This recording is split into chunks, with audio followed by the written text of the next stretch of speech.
तो दोस्तों head of state, जी हाँ दोस्तों, फाइनल इसका टीज़र ट्रेलर आप बोल सकते हो फाइनली लास्ट से जो हमें देखने को मिल चुका है और बहुत जल्द ये मूवी हमें देखने को मिलने वाली है।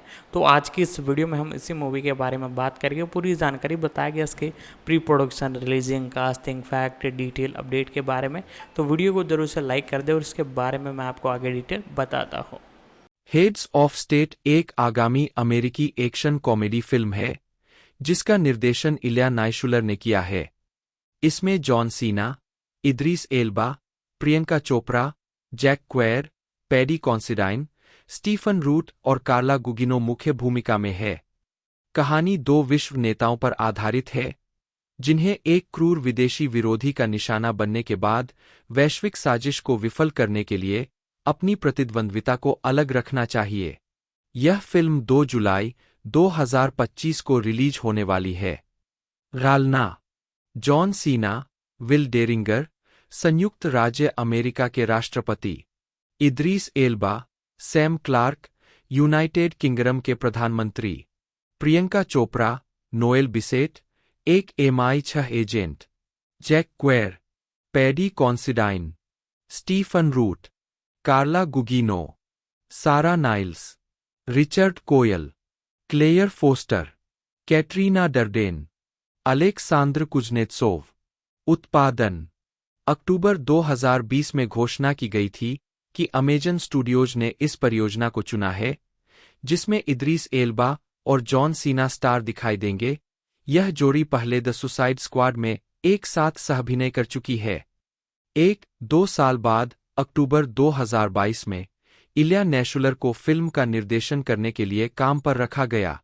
2 अप्रैल 2023 में प्रियंका चोपड़ा कलाकारों में शामिल हुई।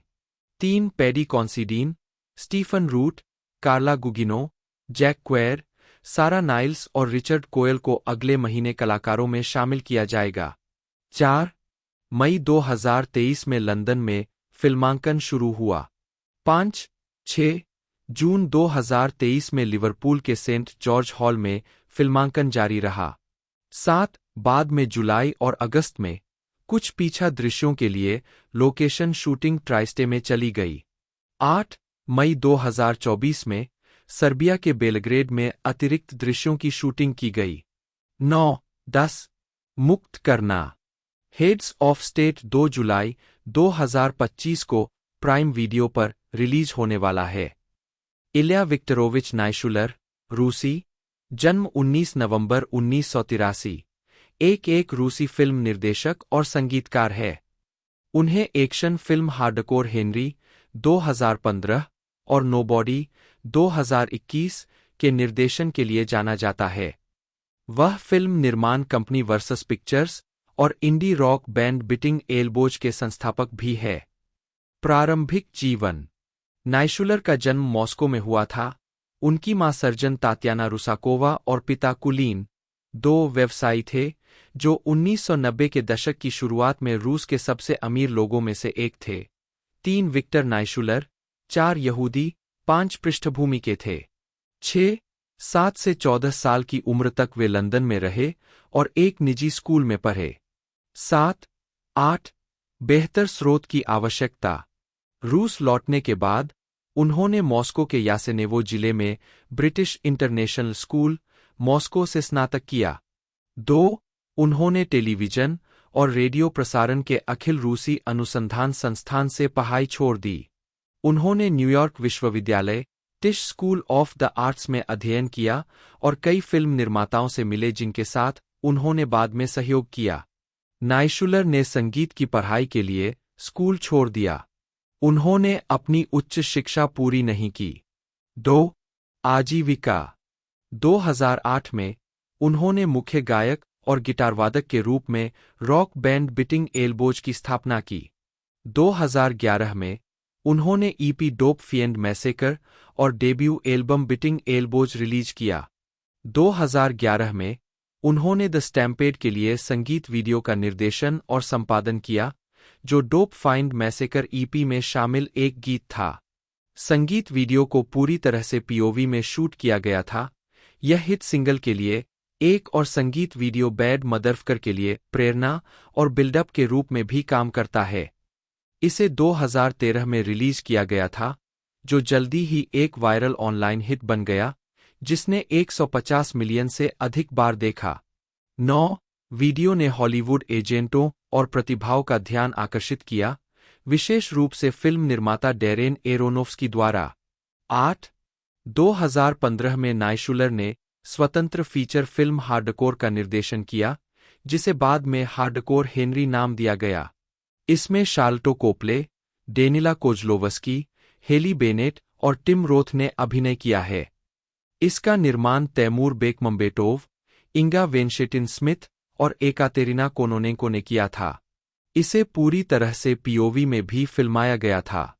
नाइशुलर को पटकथा लेखक, निर्देशक, निर्माता के रूप में श्रेय दिया जाता है और उन्होंने शीर्षक चरित्र को निभाने वाले लोगों में से एक के रूप में काम किया है।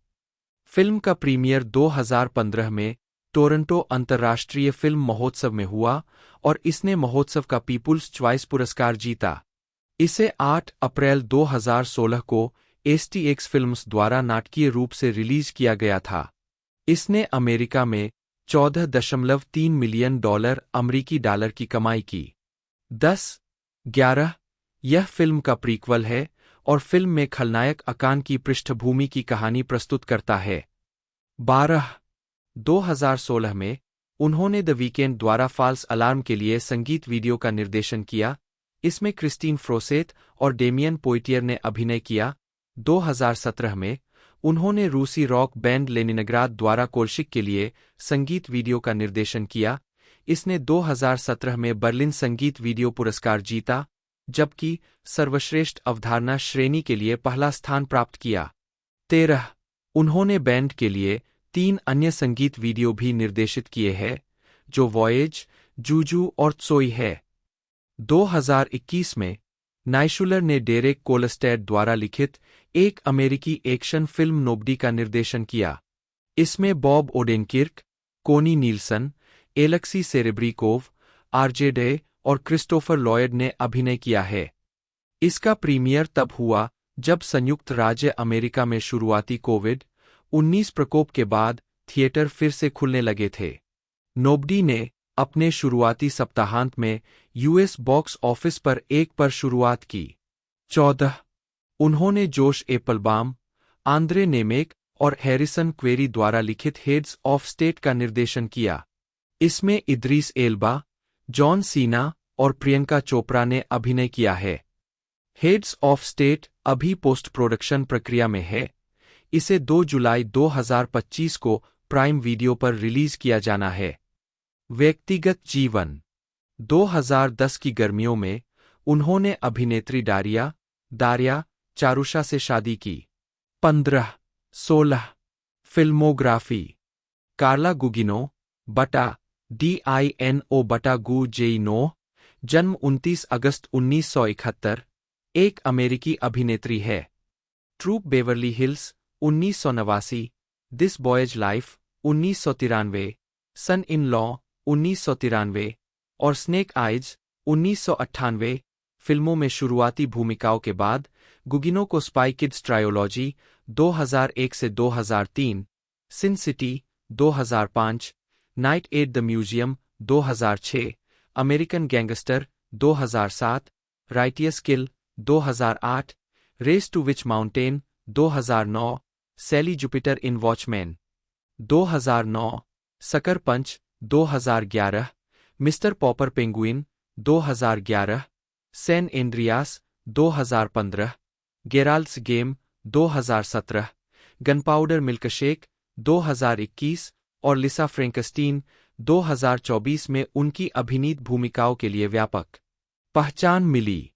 गुगिनो ने crime drama series Karen Sisco 2003, science fiction series Threshold 2005 से 2006, क्राइम ड्रामा सीरीज जेट 2019 और अलौकिक horror miniseries the Haunting of Hill House 2018, the Haunting of Bly Manor 2020 और the Fall of the House of Usher 2023 में भी अभिनय किया। प्रारंभिक जीवन गुगिनो का जन्म 29 अगस्त 1971 को फ्लोरिडा के सरसोटा में हुआ था। एक कार्ल गुगिनो, इतालवी मूल के एक ऑर्थोडोंटिस्ट, दो और सुसान गुगिनो, अंग्रेजी और आयरिश मूल के, तीन जिन्हें बोहेमियन के रूप में वर्णित किया गया है। 4. जब वह 2 साल की थी, तब उसके माता पिता अलग हो गए। 5. वह अपने पिता और सौतेले भाई कार्ल जूनियर के सरसोटा घर और अपनी मां के पैराडाइज, कैलिफोर्निया घर के बीच यात्रा करती रही। उन्होंने अपने पालन पोषण के बारे में कहा है, मैं उत्तरी कैलिफोर्निया में एक टीपी में और बिग सुर में एक वैन में रहती थी। अपने पिता के साथ, मैं एक स्विमिंग पूल और टेनिस कोर्ट वाले एक खूबसूरत घर में रहती थी और गर्मियों के लिए यूरोप जाती थी। इसलिए मुझे ऐसा लगता है कि मैंने 2 बचपन जिए हैं। उन्होंने एक किशोर फैशन मॉडल के रूप में काम किया और अपनी चाची, पूर्व लेट्स मेक ए डील प्रवक्ता कैरोल मेरिल के सुझाव पर अभिनय कक्षाएं लीं। 4. वह अंततः खुद का समर्थन करने के लिए आई और अपने माता पिता की मंजूरी के साथ 16 साल की उम्र तक कानूनी रूप से मुक्त हो गई। 2. आजीविका 1980 के दशक के अंत और 1990 के दशक की शुरुआत में गुगिनो के टेलीविजन काम में Good Morning, Miss Bliss, Saved by the Bell, Who's the Boss, LF, Doogie Howser, MD, the Wonder Years, Webster और फाल्कन क्रेस्ट में एक आवर्ती भूमिका शामिल थी।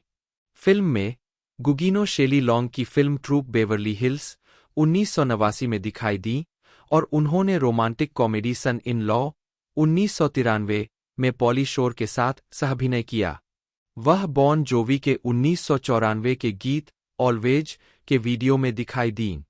1995 में गुगिनो ने BBC mini series the buccaneers में ग्रेग वाइज और जेम्स फ्रेन के साथ नान सेंट जॉर्ज, बाद में डचेस ऑफ ट्रेवेनिक के रूप में काम किया, जो एडिथ व्हार्टन के आखिरी उपन्यास का रूपांतरण था। उन्होंने 1996 में सिटकॉम स्पिन सिटी के पहले सीजन के दौरान माइकल जे. फॉक्स के किरदार की प्रेमिका एशले शेफर की भूमिका निभाई। उन्होंने ब्रायन डी पाल्मा की स्नेक आइज और जूडस किस में निकोलस केज के साथ अभिनय किया, जिसका उन्होंने सहनिर्माण भी किया। वह television medical drama Chicago hope 1999 से 2000 के अंतिम सीजन के दौरान डॉ. जीना साइमन के रूप में दिखाई दीं। 2001 में वह पहली स्पाई किड्स फिल्म, साथ ही 2002 और 2003 में फिल्म के 2 सीक्वल में परिवार की मुखिया इंग्रिड कॉटेज के रूप में दिखाई दीं। उसी वर्ष वह martial arts action thriller the one में जेट ली की प्रेमिका के रूप में दिखाई दीं।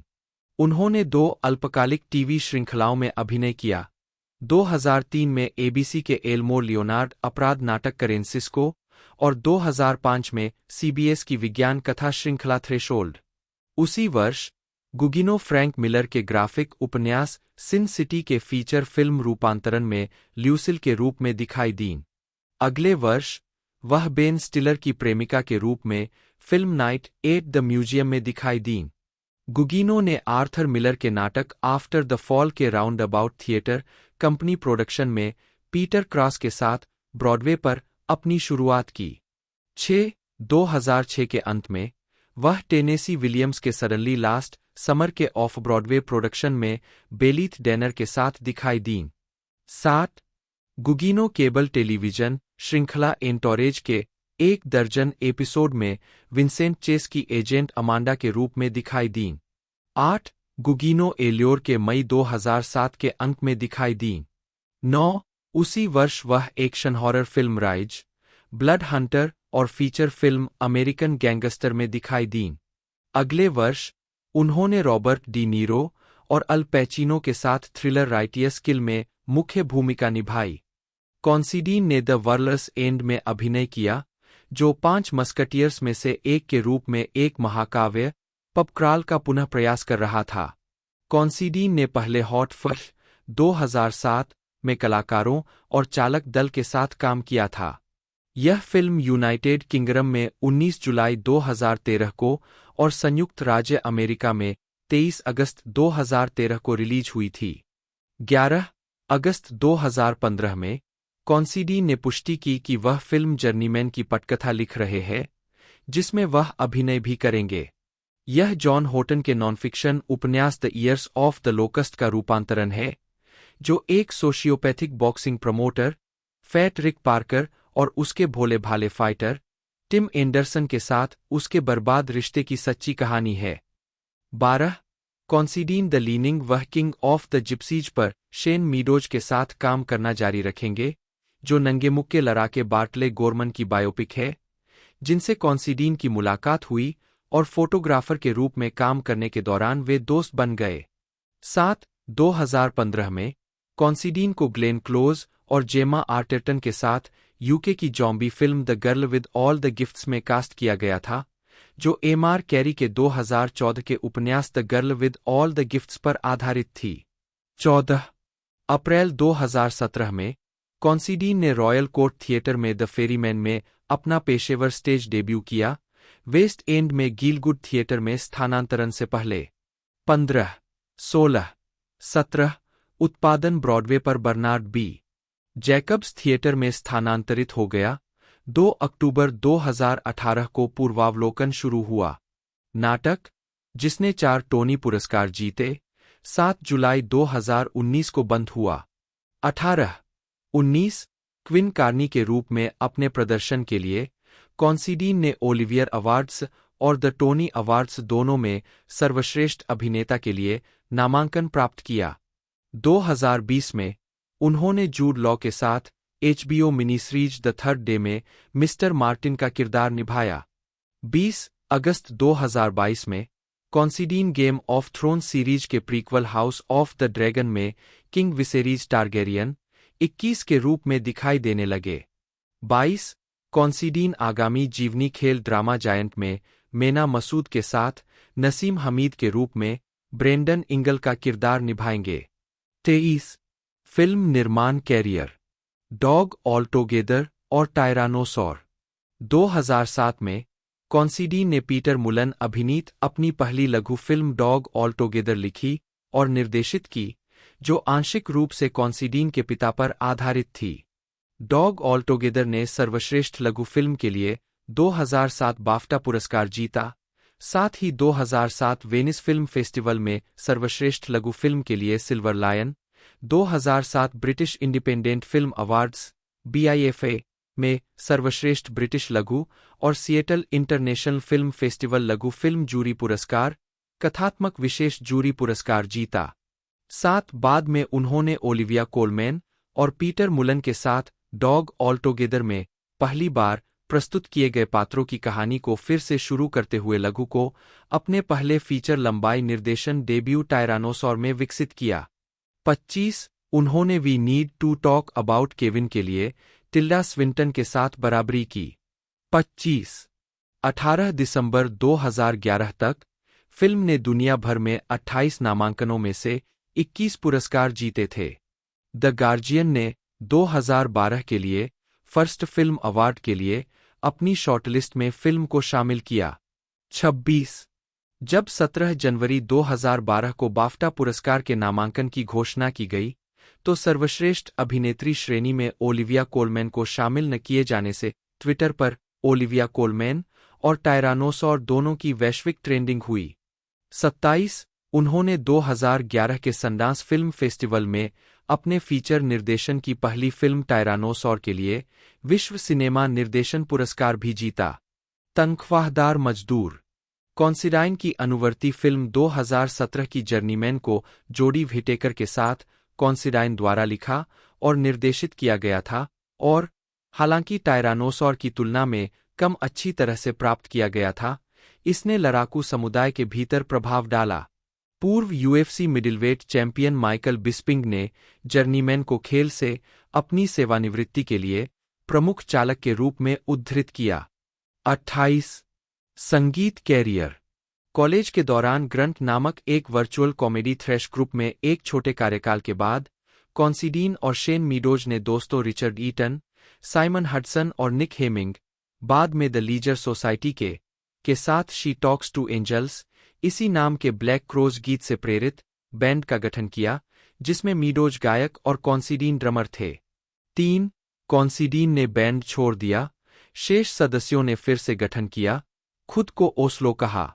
जूल्स हॉलैंड के शो में दिखाई देने के दौरान, जबकि कॉन्सिडीन ब्राइटन विश्वविद्यालय में फोटोग्राफी का अध्ययन करने के लिए चले गए, जहां उन्होंने एक नया समूह बनाया, पेडेस्ट्रियन नामक एक ब्रिटपॉप बैंड। 12 राइडिंग द लो नामक उनके रॉक बैंड ने 2009 में गुगिनो ने इलिनॉइस के शिकागो के गुडमैन थिएटर में यूजीन ओनील की डिजायर अंडर द एल्म्स में एबी की भूमिका निभाई। द न्यूयॉर्क टाइम्स के चार्ल्स इशरवुड ने गुगिनो के प्रदर्शन की प्रशंसा करते हुए कहा, सुश्री गुगिनो अभिव्यक्ति की एक गहराई और सीमा प्रदर्शित करती है, जिसकी मैं कल्पना नहीं कर सकता कि कोई अन्य अभिनेत्री इतनी ज्वलंत ईमानदारी और कटु सत्य के साथ हासिल कर सकती है। वह बस शानदार है। 2009 के पहले 3 महीनों के दौरान गुगिनो की विशेषता वाली 3 फीचर फिल्मों का प्रीमियर हुआ।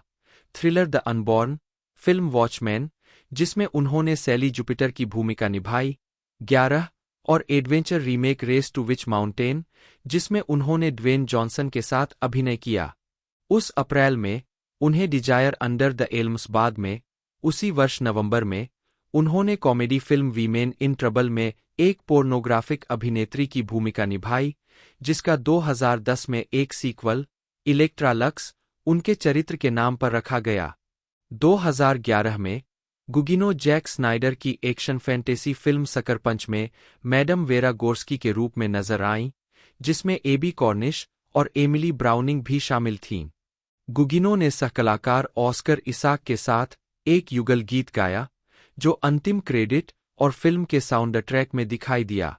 उन्होंने कैलिफोर्निकेशन के चौथे सीजन में एबी रोड्स, हैंक मूडी की वकील और प्रेमिका के रूप में अतिथि भूमिका भी निभाई। वंडरकॉन 2015 में गुगिनो।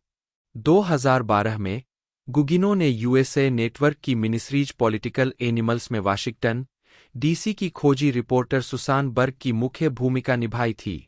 2015 में उन्होंने आपदा फिल्म सैन एंड्रियास में मुख्य भूमिका निभाई, जिसमें उन्होंने एक बार फिर ड्वेन जॉनसन के साथ अभिनय किया। 2020 में गुगिनो ने अटलांटिक थिएटर कंपनी में एलिस बर्च की एनाटॉमी ऑफ ए सुसाइड में कैरोल की भूमिका निभाई। 6 व्यक्तिगत जीवन। 1996 में गुगिनो ने अपने सहयोगी सेबेस्टियन गुटिरेज के साथ एक रिश्ता शुरू किया। 13, 14, 15 गुगिनो ने 2009 में कहा कि उनकी शादी करने की कोई योजना नहीं थी। शादी हमारे लिए महत्वपूर्ण नहीं है। हम प्रेमी और प्रेमिका बनना पसंद करते हैं। इसमें कुछ सेक्सी और मजेदार है। हम इस बारे में बहुत कुछ सोचते हैं। हमारे साथ रहने की इच्छा के अलावा यहां हमें कोई और नहीं रोक सकता। 13 फिल्मोग्राफी। पतली परत। वर्ष शीर्षक भूमिका notes. 1989 Troop Beverly Hills Chica Barnfell. 1990 आपका स्वागत है, रॉक्सी कारमाइकल यंग रॉक्सी। 1992 बिना किसी मकसद के हत्या, एडमंड पेरी की कहानी एलिसन कॉनर्स टेलीविजन फिल्म। एक निजी मामला मैरी बेथ। 1993 इस लड़के का जीवन नोर्मा। लाल गरम वेलेंटीना। दामाद Rebecca Warner. 1994 Motorcycle Gang Leanne Morris television film. 1995 Miami Rhapsody Leslie. 1996 Homeward Bound 2 Lost in San Francisco Delilah आवाज। घरेलू युद्ध मेलिसा। वेडिंग बेल ब्लूज बैंगनी। माइकल दुल्हन। 1997 प्रेममय जीवन एमी। 1998 क्लांत मेगन मेग हैरिस। नागिन जैसी आंखें जूलिया कोस्टेलो। यहूदा चुंबन कोको चावेज। 1999 बोन्ने नाइट कैरोल रीव्स टेलीविजन फिल्म। चमत्कारों का मौसम एमिली थॉम्पसन। 2001 जासूस ढकोसला करता है इंग्रिड कॉटेज। विश्व का केंद्र Jerry. Jimmy show any O'Brien. एक टीके मैसी वाल्श। स्टीफन रूट, जन्म 17 नवंबर 1951, एक अमेरिकी अभिनेता है। उन्होंने एनबीसी सिटकॉम न्यूज रेडियो 1995 से 1999 में जिमी जेम्स के रूप में अभिनय किया है। फिल्म ऑफिस स्पेस 1999 में मिल्टन वरेम्स के रूप में और animated series king of the हिल 1997 से 2010 में बिल डटेरिव और बक स्ट्रिकलैंड की आवाज दी है। एक रूट कोएन ब्रदर्स की कई फिल्मों में नजर आ चुके हैं, जिनमें O Brother, Where Art Thou 2000, the Lady Killers 2004, No Country for Old Men 2007, the Ballad of Buster Scruggs 2018 और द ट्रेजेडी ऑफ मैकबेथ 2021 शामिल है। अन्य उल्लेखनीय फिल्म भूमिकाओं में Dave 1993, Dodgeball 2004, Idiocracy 2006, Cedar Rapids 2011, Selma 2014, Trumbo 2015, get out 2017 और on the basis of sex 2018 शामिल है। उनकी टेलीविजन भूमिकाओं में star trek the next generation के 2 भाग वाले एपिसोड यूनिफिकेशन 1991 में कैप्टन केवारा और series the man in the high castle के सीजन 2 से 4 में हॉथोर्न एबेंडसेन शामिल है। उन्होंने boardwalk empire, true blood, Perry Mason और सक्सेशन सहित कई एचबीओ सीरीज में सहायक भूमिकाएं निभाई है। उन्होंने एचबीओ की डार्क कॉमेडी सीरीज बेरी में मोनरो फ्यूचेस के रूप में अभिनय किया, जिसके लिए उन्हें 2019 में कॉमेडी सीरीज में उत्कृष्ट सहायक अभिनेता के लिए प्राइम टाइम एमी अवार्ड के लिए नामांकित किया गया था। प्रारंभिक जीवन रूट का जन्म फ्लोरिडा के सरसोटा में 17 नवंबर 1951 को हुआ था। वे लियोना एस्टेले और रोलैंड क्लेयर रूट के बेटे हैं। रूट अमेरिका और मैक्सिको में प्रमुख सिविल इंजीनियरिंग परियोजनाओं में परियोजना अधीक्षक और साइट मैनेजर थे। रूट ने अपने बचपन की तुलना एक आर्मी ब्रैट से की है, क्योंकि उनके पिता द्वारा प्रत्येक निर्माण परियोजना को पूरा करने के दौरान उनका परिवार अक्सर स्थानांतरित होता रहता था। 2. रूट ने फ्लोरिडा के वेरो बीच में वेरो बीच हाई स्कूल से स्नातक की उपाधि प्राप्त की। उन्होंने फ्लोरिडा विश्वविद्यालय से कला में एसोसिएट की डिग्री प्राप्त की और bachelor in fine arts (BFA) अभिनय कार्यक्रम में प्रशिक्षण प्राप्त किया। विश्वविद्यालय ने उन्हें 2008 में अपने प्रतिष्ठित पूर्व छात्रों में से एक के रूप में मान्यता दी। 3. इसके बाद उन्हें अपने अभिनय करियर की गुणवत्ता और चरित्र के आधार पर अपने अंतिम सेमेस्टर के पूरा होने के बाद BFA प्रदान किया गया। उन्होंने अपने अंतिम सेमेस्टर में ब्रॉडवे थिएटर को आगे बढ़ाने के लिए कॉलेज छोड़ दिया था। आजीविका रूट ने 1980 में स्टेज पर अपना करियर शुरू किया। उन्होंने नाटक जर्नीज एंड में सेकंड लेफ्टिनेंट ट्रॉटर की भूमिका निभाते हुए ब्रॉडवे अभिनय की शुरुआत की। वह ऑल माई सन्स में फ्रैंक लुबे के रूप में और 2015 के नाटक मार्जोरी प्राइम में जॉन के रूप में भी दिखाई दिए। 4. रूट ने 1988 की फिल्म क्रोकोडाइल डंडी 2 में DEA एजेंट के रूप में अपनी फीचर फिल्म की शुरुआत की। उसी वर्ष उन्होंने मनोवैज्ञानिक हॉरर फिल्म मंकी शाइन्स में डीन बर्बेज के रूप में अभिनय किया। 5. उन्होंने 1990 की फिल्म घोस्ट में एक संक्षिप्त कैमियो भूमिका निभाई। उनकी सबसे चर्चित टेलीविजन भूमिकाओं में सिटकॉम न्यूज रेडियो में संकी अरबती जिमी जेम्स और द वेस्ट विंग के अंतिम 2 सीजन में रिपब्लिकन अभियान सलाहकार बॉब मेयर की आवर्ती भूमिका शामिल है। वे कई कॉमेडी फिल्मों में नजर आए, खास तौर पर ऑफिस स्पेस में बरबराते विचित्र मिल्टन वरम्स के रूप में। 6. 5 डॉजबॉल ए ट्रू अंडरडॉग स्टोरी में सौम्य स्वभाव वाले जिम रैट गॉर्डन पिब, लेदरहेड्स में नशे में धुत स्पोर्ट्स राइटर सूड्स और 2008 में जूड अपाटो द्वारा निर्मित कॉमेडी ड्रिलबिट टेलर में मंदबुद्धि प्रिंसिपल। रूट कोएन बंधुओं के पसंदीदा कलाकारों में से एक है। वे O Brother, Where Art Thou, the Lady Killers, No Country for Old Men और the Ballad of Buster Scruggs में दिखाई दिए हैं। 5. केविन स्मिथ ने जर्सी गर्ल में विशेष रूप से रूट के लिए एक भूमिका लिखी थी। रूट ने इडियोक्रेसी में माइक जज के साथ फिर से काम किया और miniseries from the Earth to the Moon में NASA flight director Chris Kraft की भूमिका भी निभाई। उन्होंने द पाथ टू 9/11 में रिचर्ड ए क्लार्क की जीवनी पर आधारित भूमिका निभाई। उन्होंने कई शैलियों में टेलीविजन कार्यक्रमों में कई अतिथि भूमिकाएं भी निभाई है। वह 1991 में star trek the next generation episode unification में क्लिंगन कैप्टन केवारा थे। 1993 से 1994 के टेलीविजन सीजन में रूट सीबीएस पर ब्यू ब्रिजेस बटा Lloyd Bridges comedy western series hearts of the west में आरओ के रूप में एक नियमित श्रृंखला के रूप में दिखाई दिए। विश्वविद्यालय से स्नातक होने के बाद मीडोज ने कई लघु फिल्मों में कॉन्सिडीन को कास्ट किया, साथ ही अपनी दूसरी film a room for Romeo Brass 1999 में भी कॉन्सिडीन ने अपने स्क्रीन डेब्यू में परेशान किरदार मोरेल की भूमिका निभाई। 5 फिल्म में कॉन्सिडीन के प्रदर्शन के कारण पावेल पावलिकोव्स्की ने उन्हें लास्ट रिजॉर्ट 2000 में अपनी पहली अभिनीत भूमिका में कास्ट किया।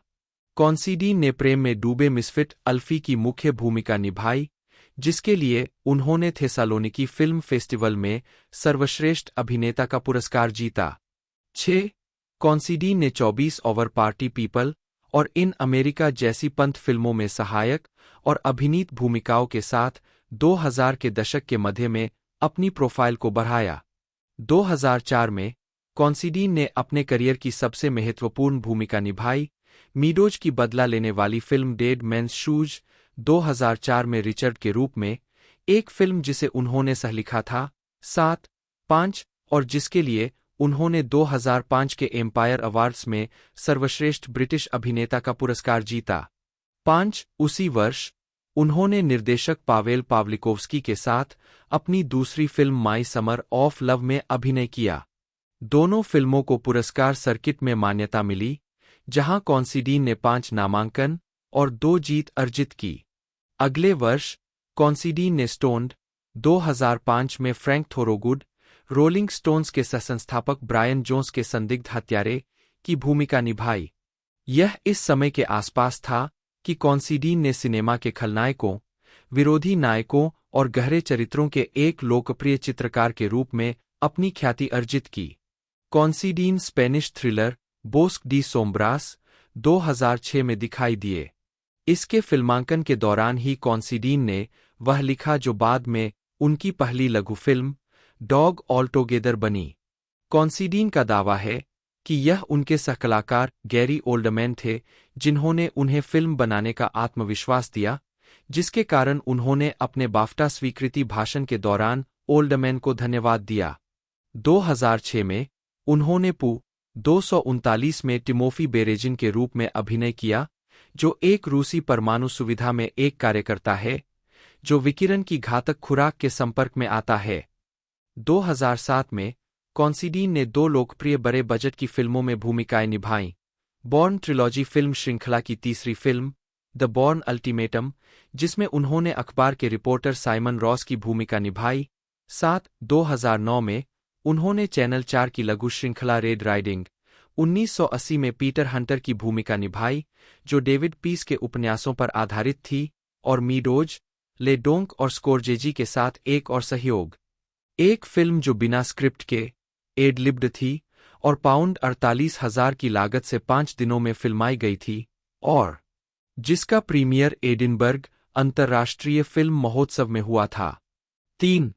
2011 में कॉन्सिडीन ने जो डनथॉर्न की पुस्तक सबमरीन के फिल्म रूपांतरण में अभिनय किया, जिसे रिचर्ड अयोडे ने लिखा और निर्देशित किया।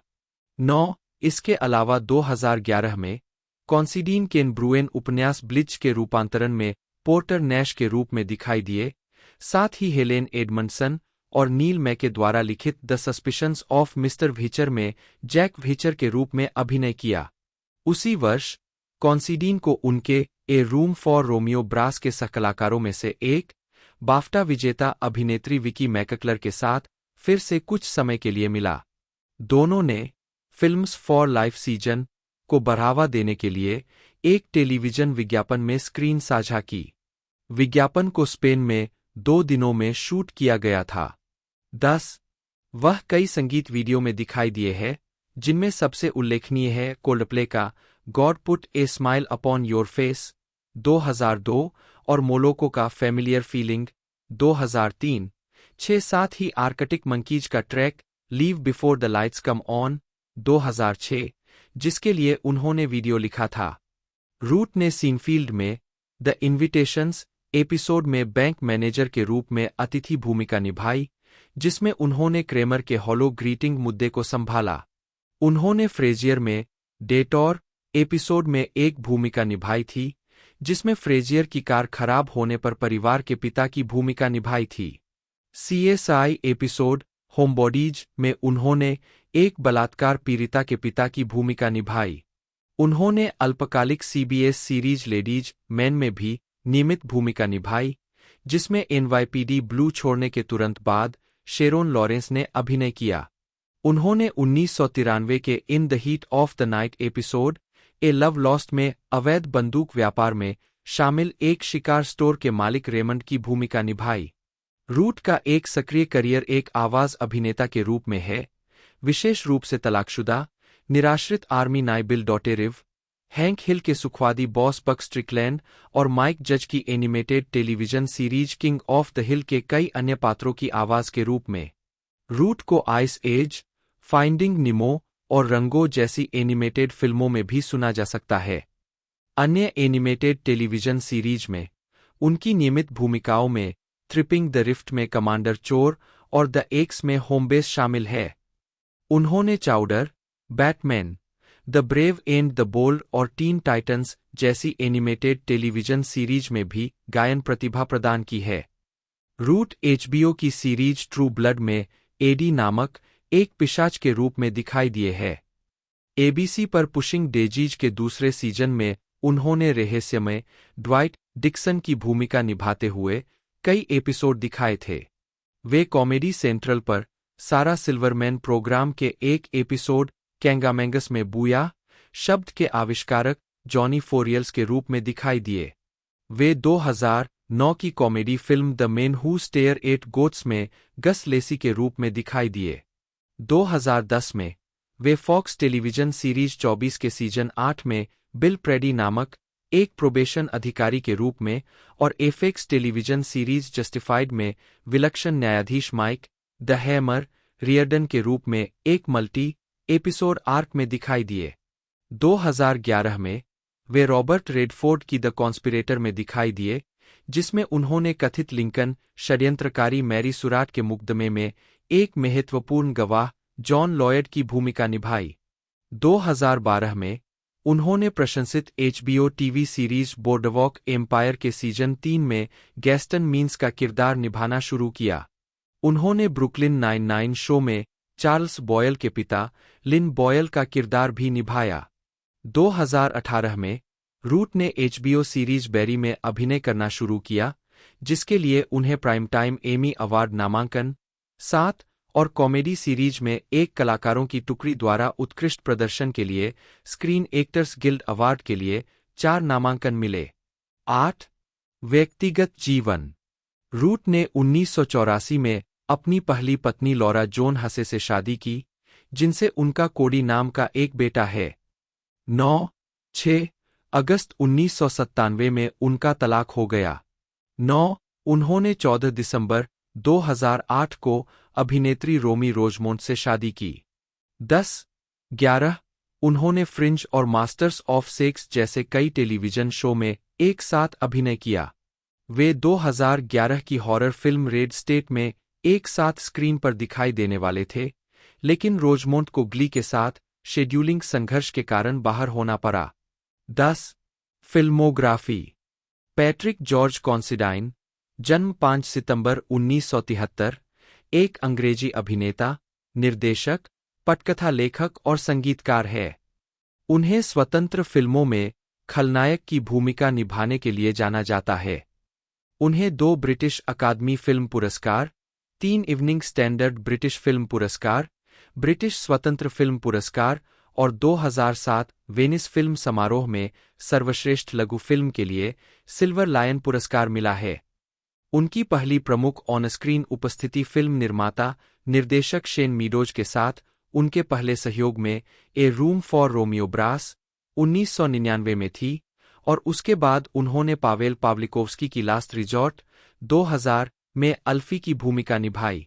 अन्य क्रेडिट में doctor slip 2002, 24 over party people 2002, in America 2003, my summer of love 2004 और डेड मैन्स शूज 2004 शामिल है, जिसमें उन्होंने 2005 का empire award for best British actor और बीआईएफए के लिए सर्वश्रेष्ठ अभिनेता के लिए नामांकन जीता। उन्होंने डॉग ऑल टुगेदर 2007 लिखी और निर्देशित की, जिसने सर्वश्रेष्ठ लघु फिल्म के लिए बाफ्टा पुरस्कार जीता, और इसके 2011 के फीचर फिल्म रूपांतर टायरानोसॉर ने ब्रिटिश लेखक, निर्देशक या निर्माता द्वारा उत्कृष्ट शुरुआत के लिए बाफ्टा जीता। स्टेज पर कॉन्सिडीन को रॉयल कोर्ट थिएटर में द फेरीमैन, गिलगर थिएटर में और ब्रॉडवे पर बर्नार्ड बी. जैकब्स थिएटर में उनके प्रदर्शन के लिए 2018 और 2019 में सर्वश्रेष्ठ अभिनेता के रूप में ओलिवियर अवार्ड्स और टोनी अवार्ड के लिए नामांकन मिला। टेलीविजन पर कॉन्सिडीन ने पू 239 2006, My Zinc Bed 2008, Red Riding 2009, Informer 2018 और टेलीविजन फिल्मों की the Suspicions of Mister Whicher series 2013 से 2014 में मुख्य भूमिका निभाई है। अन्य टेलीविजन क्रेडिट में Peaky Blinders 2016, the Outsider 2020, the Third Day 2020 शामिल है, और सबसे खास तौर पर उन्होंने हाउस ऑफ द ड्रैगन। प्रारंभिक जीवन कॉन्सिडीन का जन्म बर्टन अपॉन ट्रेंट, स्टैफोर्डशायर में हुआ था, जहां वे अभी भी रहते हैं। 1-2 वे अपने भाई और 4 बहनों के साथ बर्टन के एक गांव विंसहिल में एक काउंसिल एस्टेट में पले बड़े। 2-3 उनके पिता मार्टिन जोसेफ कॉन्सिडीन आयरिश थे। 4 कॉन्सिडीन ने अन्य स्कूलों के अलावा एबॉट बेने सीनियर स्कूल और बर्टन कॉलेज में पढ़ाई की। 1990 में उन्होंने बर्टन कॉलेज में परफॉर्मिंग आर्ट्स में नेशनल डिप्लोमा करने के लिए दाखिला लिया, जहां उनकी पहली मुलाकात शेन मीडोज से हुई। 1-3 1994 में कॉन्सिडाइन ब्राइटन विश्वविद्यालय में फोटोग्राफी का अध्ययन करने के लिए चले गए। वहां रहते हुए उन्होंने सामाजिक वृत्तचित्रकार पॉल रीस के अधीन अध्ययन किया, जिन्होंने एक परियोजना का वर्णन किया।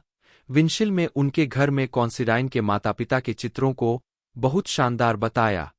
2 एक समय पर कॉन्सिडाइन को निष्कासन की धमकी दी गई थी, लेकिन उन्होंने प्रथम श्रेणी बीए के साथ स्नातक किया।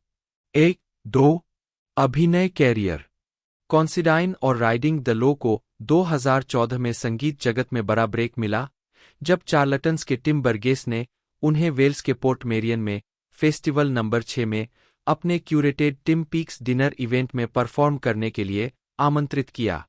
कॉन्सिडाइन ने बर्गेस की किताब टेलिंग स्टोरीज पढ़ने के बाद उनसे मेडिटेशन पर चर्चा करने के लिए संपर्क किया था। कॉन्सिडाइन ने कहा, बातचीत आगे बढ़ी और टिम ने उदारतापूर्वक हमें पोर्ट मेरियन में परफॉर्म करने की पेशकश की। इससे बैंड को इस साल लीसेस्टर में O2 अकादमी में चार्लटन्स का समर्थन करने का मौका मिला। मुझे स्टेज पर जाने का डर नहीं था। हम तैयार थे। हमने अपना इतिहास ऑफ कैमरा बनाया। हम विकसित हुए हैं। हम बेहतर हुए हैं।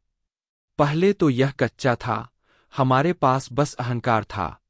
हमें एक लंबा रास्ता तय करना था और हमने इन सभी पब गिग्स में अपना हुनर सीखा। हमें उम्मीद नहीं थी कि बैंड में एक अभिनेता होने की वजह से हमें बढ़त मिलेगी। 2016 में बैंड ने अपना दूसरा पूर्ण लंबाई वाला album are here to help the neighbourhood release किया, जिसे रॉकफील्ड स्टूडियो में रिकॉर्ड किया गया और बोस्टन स्पेसशिप्स और गाइडेड बाय वॉयस के बासिस्ट क्रिस लूसरेंको द्वारा निर्मित किया गया। कॉन्सिडाइन ने शब्द लिखे जबकि बैंड ने संगीत लिखा। उद्धरण की आवश्यकता व्यक्तिगत जीवन कॉन्सिडाइन अपने निजी जीवन में निजी रहते हैं और एक बार उन्होंने कहा था कि अगर वे कभी सेलिब्रिटी बन गए तो वे गायब हो जाएंगे और जाकर डैनियल डे-लुइस की तरह जूते बनाएंगे। यह डे-लुइस के इटली में एक शूमेकर के रूप में काम करने के अवकाश का संदर्भ है।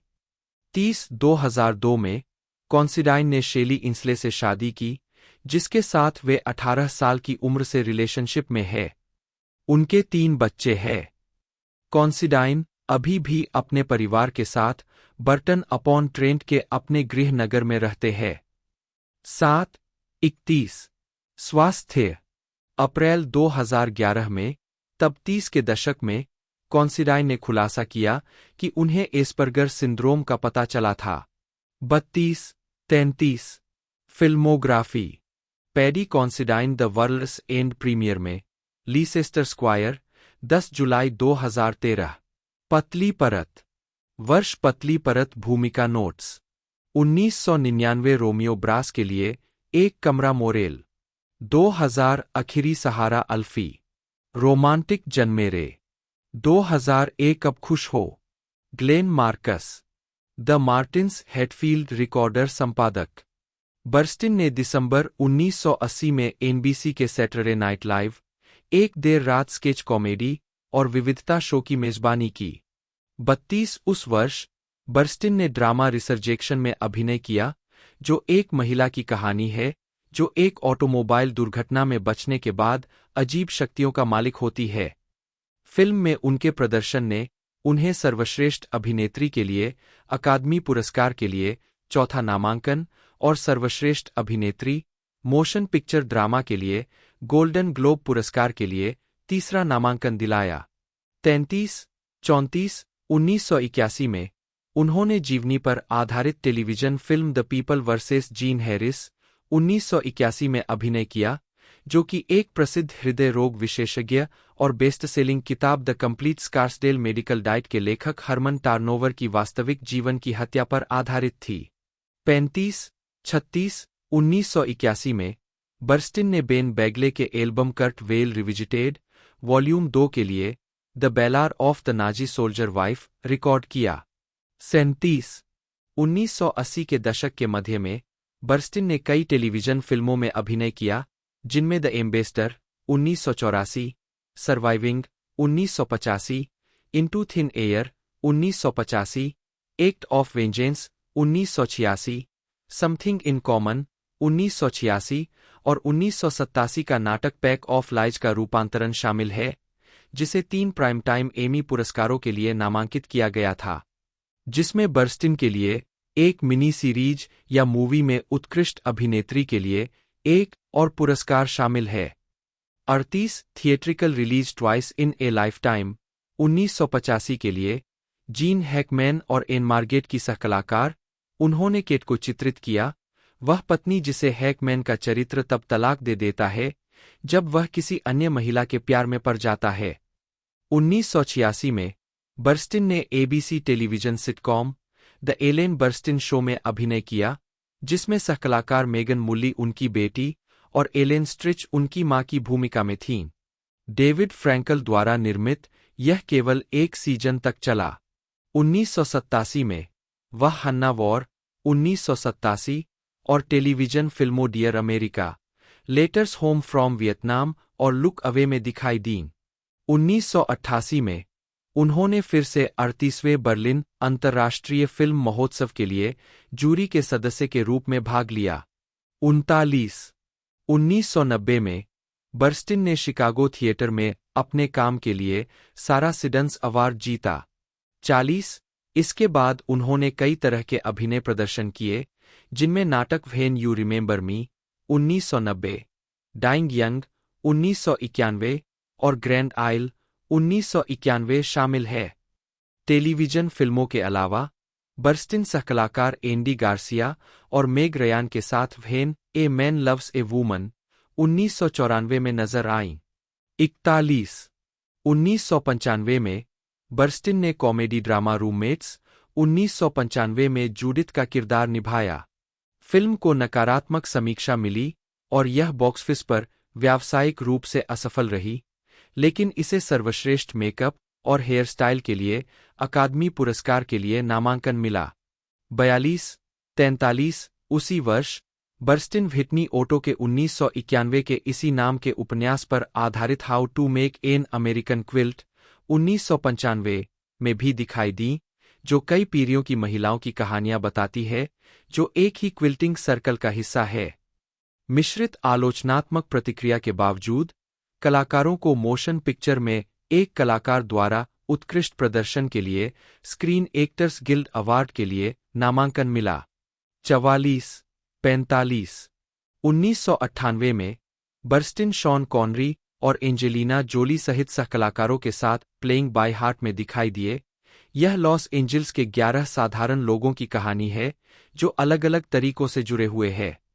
रोजर एबर्ट जैसे कुछ आलोचकों ने बॉक्स ऑफिस पर इसके कमजोर प्रदर्शन के बावजूद फिल्म को सकारात्मक रूप से देखा। 46, 47। बर्स्टिन को अगली बार द स्पिटफायर ग्रिल 1996 में सहायक भूमिकाएं मिली, जो जेल से रिहा होने के बाद एक नई जिंदगी शुरू करने वाली एक महिला के बारे में थी, और डिसेवर 1997 एक हत्या अपराध ड्रामा थी। फिल्म समीक्षा एग्रीगेटर रॉटन टोमाटोज के अनुसार, हालांकि बॉक्स ऑफिस पर हिट नहीं, लेकिन प्रत्येक फिल्म को सकारात्मक प्रतिक्रियाएं मिलीं। 48, 49। इसके बाद यह अपराध नाटक अलोकप्रिय और व्यावसायिक रूप से असफल रहा, जिसने $24 मिलियन के बजट से दुनिया भर में $1 मिलियन से भी कम की कमाई की। 1971 से 1979। सफलता, प्रशंसा और पुरस्कार। कई छोटी फिल्मी भूमिकाओं के बाद बर्स्टिन को द लास्ट पिक्चर शो 1971 में अभिनय करने के बाद पहचान मिली, जो कि पीटर बोगदानोविच द्वारा निर्देशित और लैरी मैकमूट्री के अर्धात्मकथात्मक 1966 के उपन्यास से रूपांतरित एक युवावस्था की कहानी थी। फिल्म को इसकी पुरानी यादों और दृश्य शैली के लिए आलोचनात्मक प्रशंसा मिली, जो 1951 की याद दिलाती है, जिस वर्ष कथानक होता है। 15। फिल्म को 8 अकादमी पुरस्कारों के लिए नामांकित किया गया था, जिसमें बर्स्टिन और उनकी सहकलाकार क्लोरिस लीचमैन के लिए सर्वश्रेष्ठ सहायक अभिनेत्री शामिल थी, जिसमें बाद वाले ने पुरस्कार जीता था। 8। 1998 में फिल्म को सांस्कृतिक, ऐतिहासिक या सौंदर्यशास्त्रीय रूप से महत्वपूर्ण मानते हुए संयुक्त राज्य अमेरिका की राष्ट्रीय फिल्म रजिस्ट्री में संरक्षण के लिए चुना गया था। 16। एक दिवास्वप्नदर्शी की कहानी जो अपने भाई को जल्दी अमीर बनने की योजना में मदद करने के लिए मना लेता है। इस फिल्म को आलोचकों द्वारा अच्छी प्रतिक्रिया मिली। 17। द एक्सॉर्सिस्ट 1973 में बर्स्टिन और ब्लेयर। द एक्सॉर्सिस्ट 1973 में बर्स्टिन और ब्लेयर। 1972 में बर्स्टिन अलौकिक हॉरर फिल्म द एक्सॉर्सिस्ट 1973 में क्रिस मैकनील के रूप में मुख्य भूमिका निभाने के लिए उत्सुक थीं। फिल्म स्टूडियो शुरू में उन्हें कास्ट करने के लिए अनिच्छुक था, लेकिन जब कोई अन्य अभिनेता आगे नहीं आया, तो बर्स्टिन को इस भाग के लिए चुना गया। उनके सहकलाकार Max von Sydow, Lee Jacob, Kitty Winn, Jack MacGowran, Jason Miller और लिंडा ब्लेयर थे। द एक्सॉर्सिस्ट का प्रोडक्शन बजट $12 मिलियन था और इसकी मुख्य फोटोग्राफी न्यूयॉर्क शहर के विभिन्न हिस्सों में हुई थी। फिल्मांकन पूरे कलाकारों के लिए चुनौतीपूर्ण साबित हुआ। इसे फिल्माने में 9 महीनों के लिए 6 दिन, 12 घंटे का दिन लगा और निर्देशक विलियम फ्रेडकिन ने कलाकारों से वास्तविक प्रतिक्रियाएं प्राप्त करने के लिए एक प्रोप गन का इस्तेमाल किया। 8। 19। फिल्म समीक्षक रोजर एबर्ट ने बर्स्टिन की प्रशंसा की कि उन्होंने मैकनील की हताशा को बखूबी दर्शाया जब उनकी बेटी पर एक बुरी आत्मा का कब्जा हो जाता है। 20। उम्मीदों के विपरीत द एक्सॉर्सिस्ट बॉक्स ऑफिस पर एक बड़ी व्यावसायिक सफलता थी। मुद्रास्फीति के लिए समायोजित, यह फिल्म अमेरिका और कनाडा में अब तक की 9वीं सबसे अधिक कमाई करने वाली फिल्म है और अब तक की सबसे अधिक कमाई करने वाली आर-रेटेड फिल्म है। इसने 2 अकादमी पुरस्कार जीते, सर्वश्रेष्ठ रूपांतरित पटकथा और सर्वश्रेष्ठ ध्वनि मिश्रण, और बर्स्टिन को सर्वश्रेष्ठ अभिनेत्री के लिए अकादमी पुरस्कार के लिए अपना पहला नामांकन मिला। 21। 22। बर्स्टिन ने comedy drama Harry and Tonto 1974 में एक छोटी भूमिका निभाई।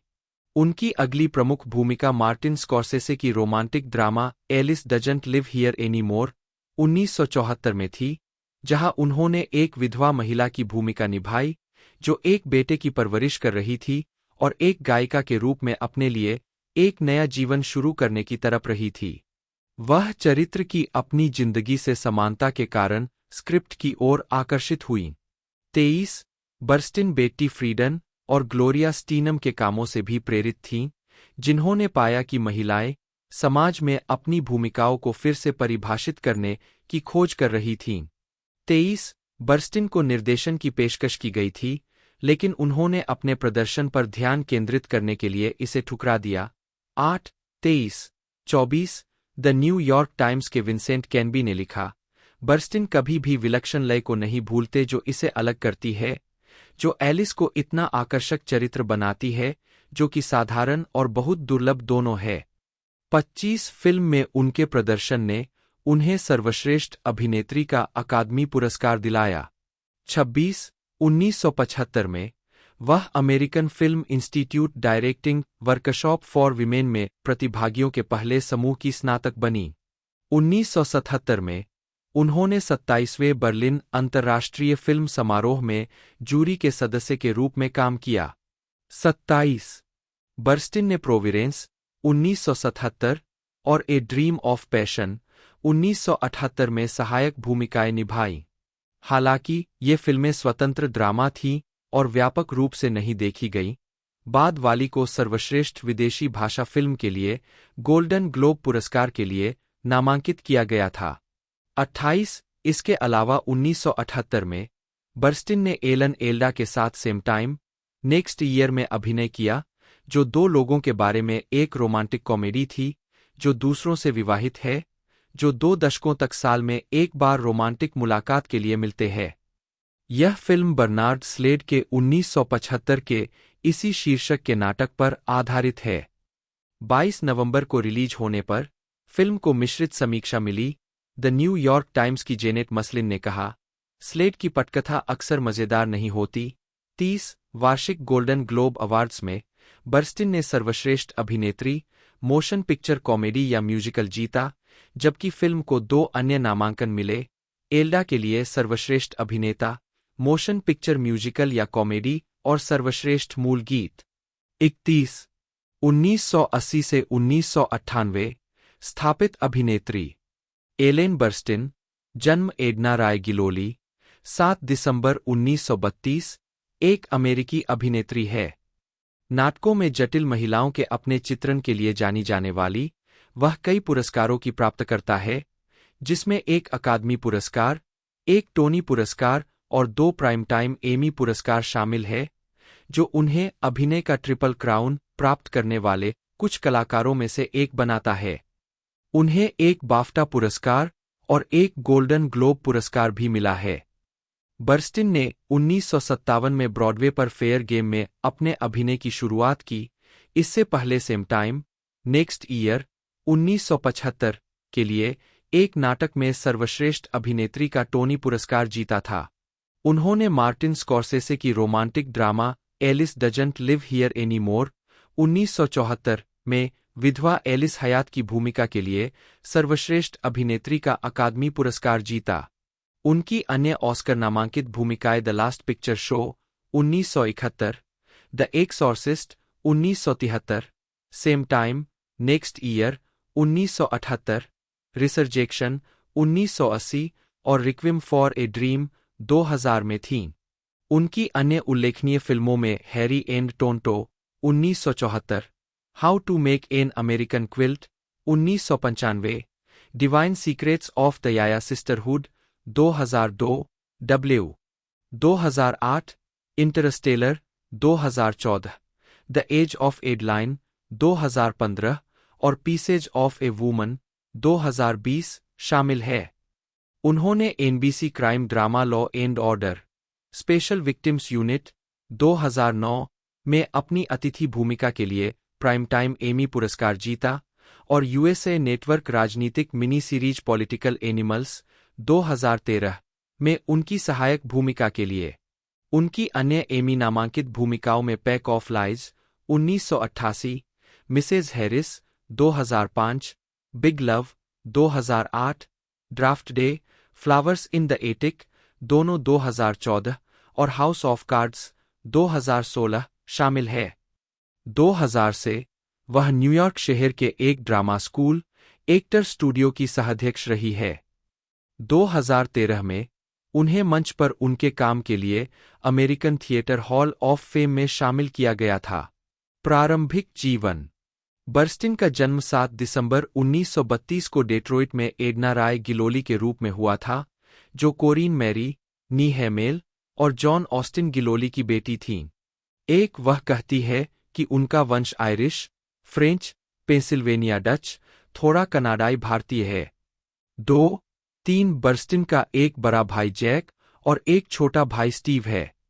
1, 4, जब वह छोटी थीं, तब उनके माता-पिता का तलाक हो गया था और वह और उनके भाई अपनी माँ और सौतेले पिता के साथ रहते थे।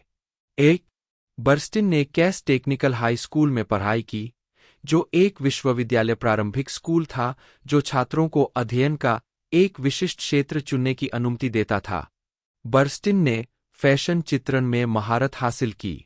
5, हाई स्कूल में वह एक चीयरलीडर, छात्र परिषद की सदस्य और अपने ड्रामा क्लब की अध्यक्ष थीं। अपनी कक्षाओं में फेल होने के बाद उसने अपने वरिष्ठ वर्ष के दौरान हाई स्कूल छोड़ दिया। 6, 7, इसके तुरंत बाद बर्स्टिन ने केरी फ्लिन नाम का उपयोग करते हुए एक डांसर के रूप में काम किया और फिर 23 साल की उम्र तक एक मॉडल के रूप में काम किया। 8, बाद में वह डलास चली गईं, जहां उन्होंने मॉडलिंग जारी रखी और न्यूयॉर्क शहर जाने से पहले अन्य फैशन नौकरियों में काम किया। 9, 1955 से 1956 तक बर्स्टिन एरिका डीन के नाम से द जैकी ग्लीसन शो में away we go dancing girl के रूप में दिखाई दीं। 10, इसके बाद बर्स्टिन ने अभिनेत्री बनने का फैसला किया और अपने पेशेवर नाम के रूप में एलेन मैक्रे नाम चुना। बाद में उन्होंने 1964 में नील बर्स्टिन से शादी के बाद अपना उपनाम बदल लिया। 11, आजीविका। 1958 से 1970 प्रारंभिक कार्य और ब्रॉडवे पर पदार्पण। बर्स्टिन ने 1957 में ब्रॉडवे पर शुरुआत की और 1967 में न्यूयॉर्क सिटी में ली स्ट्रेसबर्ग के द एक्टर स्टूडियो में शामिल हो गईं। 1950 के दशक के अंत में और 1960 के दशक के दौरान बर्स्टिन ने कई प्राइम टाइम टेलीविजन शो में अतिथि भूमिकाएं निभाईं, जिनमें डॉ Kildare, 77 Sunset Strip, Ben Casey, Perry Mason, Wagon Train, Gunsmoke, the Big Valley, the Virginian, Laramie और द टाइम टनल शामिल है। 1967 तक बर्स्टिन को एलेन मैक्रे के रूप में श्रेय दिया गया था, जब उन्होंने और उनके तत्कालीन पति नील नेफ्यू दोनों ने अपना उपनाम बदलकर बर्स्टिन कर लिया और उन्हें एलेन बर्स्टिन के रूप में श्रेय दिया जाने लगा। 12, 1970 में वह हेनरी मिलर के विवादास्पद उपन्यास ट्रॉपिक ऑफ कैंसर के जोसेफ स्ट्रिक रूपांतरण में बिना श्रेय के दिखाई दीं। 13, 1975 में उन्होंने comedy same time next year में अपने प्रदर्शन के लिए एक नाटक में एक अग्रणी अभिनेत्री द्वारा सर्वश्रेष्ठ प्रदर्शन के लिए टोनी पुरस्कार जीता। 14, एक भूमिका जिसे उन्होंने 1978 में एक फिल्म रूपांतरण में दोहराया। 1999 में निर्देशक डैरेन एरोनोफ्स्की ने बर्स्टिन को मनोवैज्ञानिक drama Requiem for a dream 2000 में सारा गोल्डफार्ब की भूमिका की पेशकश की। उन्होंने कहानी की अवसादग्रस्त प्रकृति पर आपत्ति जताते हुए शुरुआत में इस भूमिका को अस्वीकार कर दिया। हालांकि एरोनोफ्स्की के पिछले काम को देखने के बाद उन्होंने अपना विचार बदल दिया। 51, यह फिल्म ह्यूबर्ट सेल्बी जूनियर के इसी नाम के उपन्यास पर आधारित है, जो 4 न्यूयॉर्कर्स की कहानी बताती है, जिनका जीवन नशीली दवाओं की लत से प्रभावित है। भूमिका की तैयारी के लिए बर्स्टिन को ब्रुकलिन की परेशान महिलाओं पर शोध करना पड़ा, उनके बोलने के तरीके और जीवन के प्रति दृष्टिकोण को जानने के लिए, और यह कितना संकीर्ण है। उनका जीवन अपने बच्चों को खिलाने के लिए मेज पर भोजन रखने के लिए पर्याप्त पैसा कमाने के बारे में है। 52, 53, बर्स्टिन और उनके सहकलाकार जेनिफर कोनेली, जेरेड लेटो और मार्लन वेन्स ने 40 दिनों के फिल्मांकन कार्यक्रम को चुनौतीपूर्ण और गहन पाया। 54, रिक्वीम फॉर ए ड्रीम का प्रीमियर 2000 के कान फिल्म फेस्टिवल में हुआ और इसे 6 अक्टूबर 2000 को सिनेमाघरों में रिलीज किया गया। फिल्म को इसकी दृश्य शैली और नशीली दवाओं के दुरुपयोग के चित्रण के लिए अच्छी प्रतिक्रिया मिली और इसकी प्रशंसा की गई। रोलिंग स्टोन के पीटर ट्रेवर्स लिखते हैं, बर्स्टिन ने एक पुरस्कार योग्य प्रदर्शन दिया जो उतना ही कच्चा और दिलचस्प है जितना कि वह फिल्म जिसमें यह शामिल है। 55 बर्स्टिन के प्रदर्शन ने उन्हें सर्वश्रेष्ठ अभिनेत्री के लिए अकादमी पुरस्कार के लिए 5वां नामांकन दिलाया। 56 2007 टोरंटो अंतर्राष्ट्रीय फिल्म महोत्सव में बर्स्टिन। 2007 टोरंटो अंतर्राष्ट्रीय फिल्म महोत्सव में बर्स्टिन। 2000 से 2002 तक बर्स्टिन ने CBS television series that's life में अभिनय किया। न्यू जर्सी के उपनगरीय इलाके में सेट की गई यह सीरीज 2 सीजन तक चली। बर्स्टिन कई और फिल्मों में नजर आए, जिनमें Divine Secrets of the Ya-Ya Sisterhood 2002, Brush with Fate 2003 और the 5 People You Meet in Heaven 2004 शामिल है। बर्स्टिन ने मार्टिन ताहसे के Oldest Living Confederate Widow Tells All के ब्रॉडवे प्रोडक्शन में अभिनय किया, जो एलन गुर्गनस के इसी शीर्षक वाले उपन्यास पर आधारित था। शो के 19 प्रीव्यू दिखाए गए और आधिकारिक तौर पर 17 नवंबर 2003 को इसका उद्घाटन हुआ। प्रतिकूल समीक्षाओं के कारण उद्घाटन की रात के बाद के सभी प्रदर्शन रद्द कर दिए गए। 57 उन्होंने 2006 की romantic drama the elephant king में 2 बेटों की मां के रूप में सहायक भूमिका प्रदान की। फिल्म का मूल रूप से 2006 त्रिबेका फिल्म फेस्टिवल में प्रीमियर हुआ था और अक्टूबर 2008 में यूएस सिनेमाघरों में प्रदर्शित हुई। 58 जनवरी 2006 में उन्होंने NBC comedy drama series the book of Daniel में एपिस्कोपल बिशप के रूप में अभिनय किया। श्रृंखला, जिसमें एडन क्विन ने एक शराबी पत्नी से विवाहित एक द्रगादी एपिस्कोपल पादरी के रूप में भी अभिनय किया, को धार्मिक आंकड़ों के अपरंपरागत चित्रण के कारण धार्मिक और आध्यात्मिक नेताओं से विवाद का सामना करना पड़ा। 59 अमेरिकन फैमिली एसोसिएशन और फोकस ऑन द फैमिली सहित रूढ़िवादी समूहों ने समर्थकों से एनबीसी सहयोगियों से शिकायत करने का आग्रह किया। 2006 में बर्स्टिन महाकाव्य नाटक द फाउंटेन में दिखाई दी, जो डेरेन एरोनोफ्स्की के साथ उनका दूसरा सहयोग था। रॉ लिलियन गुजेटी का चित्रण करते हुए फिल्म एक वैज्ञानिक ह्यू जैकमैन द्वारा अभिनीत के बारे में है जो मृत्यु दर से संघर्ष कर रहा है और अपनी पत्नी राहेल वीज को कैंसर से बचाने के लिए एक चिकित्सा सफलता की तलाश कर रहा है। $35 मिलियन के बजट वाली पटकथा कल्पना, इतिहास, आध्यात्मिकता और विज्ञान कथा का मिश्रण है। फाउंटेन का प्रीमियर 22 नवंबर 2006 को हुआ, जिसे मिश्रित समीक्षाएं मिली और बॉक्स ऑफिस पर इसका प्रदर्शन अच्छा नहीं रहा।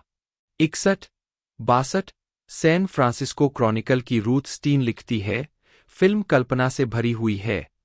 कई बार यह देखने में आश्चर्यजनक है, लेकिन धीरे धीरे बहुत ज्यादा हो जाती है। लेकिन 64 2009 क्रिएटिव आर्ट्स एमी अवार्ड्स में बर्स्टिन। 2009 क्रिएटिव आर्ट्स एमी अवार्ड्स में बर्स्टिन। 2006 में बर्स्टिन को एचबीओ की मिसेज हैरिस में फॉर्मर टार्नओवर स्टेडी की भूमिका के लिए लिमिटेड या एंथोलॉजी सीरीज या मूवी में उत्कृष्ट सहायक अभिनेत्री के लिए प्राइम टाइम एमी अवार्ड के लिए नामांकित किया गया था, जो जीन हैरिस के बारे में एक और बायोपिक है। 65 नामांकन की घोषणा के तुरंत बाद फिल्म में उनकी छोटी भूमिका के कारण नामांकन की योग्यता के बारे में सवाल उठाए गए, जिसमें 14 सेकंड का स्क्रीन टाइम और 38 शब्दों का संवाद शामिल था। नामांकन समिति पर उनके प्रदर्शन को देखे बिना एक परिचित नाम को मंजूरी देने का आरोप लगाया गया था। 66 एमी अवार्ड्स के प्रशासक academy of television arts and sciences ने जोर देकर कहा कि यह एक वैध नामांकन था। 67 बर्स्टिन ने प्रतिक्रिया व्यक्त की, मुझे लगा कि यह शानदार था।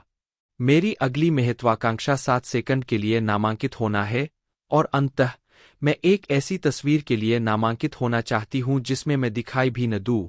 उन्होंने आगे कहा, इसका मुझसे कोई लेना देना नहीं है, इसे स्वयं हल करें। 68 अंततः the girl in the cafe में अभिनय करने वाली केली मैकडोनाल्ड ने पुरस्कार जीता। 69 मार्च 2007 में अकादमी ने पात्रता मानदंड समायोजित किया।